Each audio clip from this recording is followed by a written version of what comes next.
各位香港嘅街坊注意啦吓，呢條影片咧可能直接可以救你一命，大家一定要認真睇完吓。如果睇完之後覺得我講得啱嘅，記得幫手點個 like。咁前兩日咧就有個香港朋友發信息俾我，話佢喺中山呢邊咧買咗一間精裝嘅二手樓，但係咧就住咗入去之後，硬係覺得周身都唔舒服。一開始佢都覺得係咪因為呢邊空氣啊同埋生活習慣唔同，導致自己可能唔習慣。但係咧，自從住咗入去個幾月之後咧，佢發覺硬係周身都唔舒服，成日都係面青口唇白，甚至咧有時候瞓到朝早11、12點先起床，依然覺得周身都唔精神嘅，好似一啲都唔舒服咁樣。咁然之後佢將呢間屋嘅相同埋視頻發咗俾我，我一睇直接嚇咗我一跳，因為呢啲咧就係大陸呢邊典型嘅串房。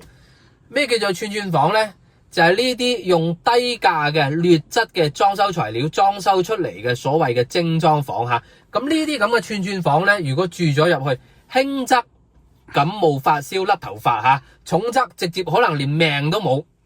為咗咧令大家更好咁理解，我哋後續咧將呢位香港朋友咧簡稱為 Y 先生吓。咁 Y 先生聽我同佢講完之後咧，佢直接就揾咗原先嘅舊業主去同佢理論啦。你明顯知道呢間屋有問題嘅，你仲要賣俾我？誰不知咧呢位舊業主一聽之後反而惡人先告狀吓，直接同佢講翻：你喺買呢間屋嘅時候，你明顯就知道呢間屋係全新裝修嘅，但凡精裝修嘅樓，全新裝修嘅甲醛肯定會超標嘅，有咩問題啫？咁呢啲咧就典型嘅，明顯知道自己有問題，仲惡意隱瞞對外銷售嘅，咁呢啲就典型嘅食人血饅頭。咁同謀財害命有咩區別呢？好多人呢一世可能就得1到2次嘅買樓機會，佢哋對裝修係毫無概念嘅，甚至連咩叫做串房佢哋都唔知，更加唔會知道呢啲咁嘅串房一旦住咗入去，對身體嘅傷害究竟有幾大。呢啲絕對唔係個案吓，我相信好多香港朋友都遇到過，甚至應該唔少人已經係中咗伏瀨咗嘢噶啦。面對呢啲全新精裝修，價錢比市場價要低嘅呢啲樓，好多人係抵擋唔住嘅。佢哋捉住好多香港朋友年紀比較大，唔想花心機去裝修，呢啲咁嘅串房簡直就係為香港朋友量身訂造嘅。Y 先生咧係冇了解清楚呢間屋嘅情況下買咗呢間屋，佢自身固然有問題吓，但係呢啲絕對唔係呢啲壞人呃人食血饅頭嘅理由。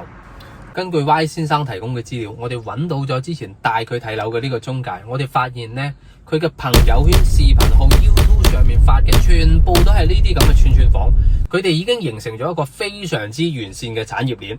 由金主出錢去收貨翻嚟，再交俾專門嘅裝修公司去裝修吓，裝修好之後呢，再通過中介去出售。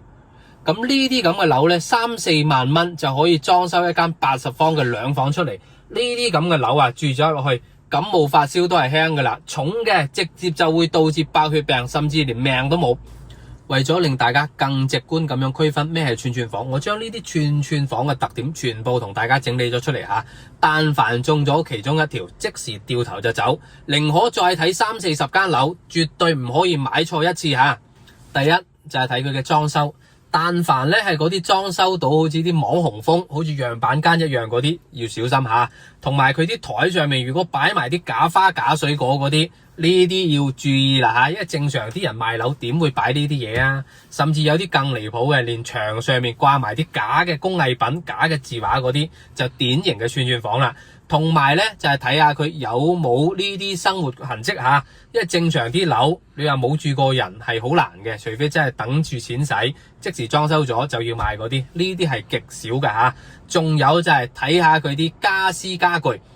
一般串房咧都會用啲劣質嘅低價嘅家私家具，好多咧連品牌都冇嘅，甚至連膜都冇撕嗰啲，呢啲一定要小心吓。第二就係睇佢嘅價錢。但凡咧係同等地段打住全新裝修，個價錢咧同毛坯房差唔多嘅，呢啲一定要小心吓，因為你呢個裝修成本擺住喺度，你正常一間屋裝修落嚟包埋家私家具10零萬係肯定要嘅，咁你嗰啲價錢比人哋毛坯仲要平嗰啲，典型嘅串房吓。第三，交易頻繁呢啲樓吓，1到2年多次轉手，甚至嗰啲琴日啱買翻嚟，今日就掛盤出售呢啲。一定要睇清楚啦吓，同埋就係嗰啲扮埋委託公證，你買間樓連業主都見唔到嗰啲咁嘅，直接由中介帶你去過戶嗰啲，呢啲典型嘅流水線操作啦。見到呢啲樓一定要小心下。咁同 Y 先生傾完之後呢，佢依家已經漏夜去隔離小區揾咗間裝修比較耐嘅屋搬咗過去啦。依家準備將之前間屋全部拆晒，重新裝修。雖然呢就使多啲錢，但係起碼保證身體冇問題先。另外都希望大家將呢條影片轉發俾身邊準備買樓嘅朋友吓，避免其他人上當受騙。因為錢冇咗可以再揾，但係命冇咗就真係冇咗啦。